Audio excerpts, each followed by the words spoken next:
Okay, for everyone with a Taig Mill, I ran across a problem that I couldn't find an answer to and just happened to run across myself, so I figured I'd document it so someone else wouldn't spend all day looking for this problem.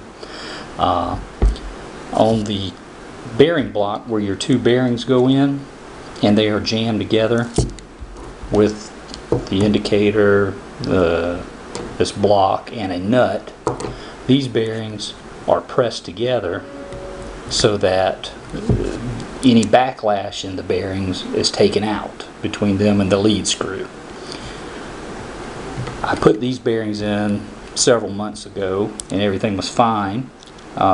This week I noticed there was some excessive backlash in one of my axes, so I started looking for the culprit, and it turns out no matter how much I tightened the jam nut on this assembly, I couldn't get it to take the backlash out of the bearings. I looked for everything from the spacer, there's a little washer that goes in here, the nut bottoming out, and I couldn't figure out what the problem was. The bearings had worn to the point where the inner collars were jamming together and the outer collars weren't pressed together. So you would jam them together and there would still be play between the collars jammed in on the lead screw. So to solve this problem, what I did on my other axis was I put a bearing. I made a small shim out of aluminum that was the same size as the outer race of the bearing. And then I put the first bearing in, I put this shim in, and then I put the second bearing in.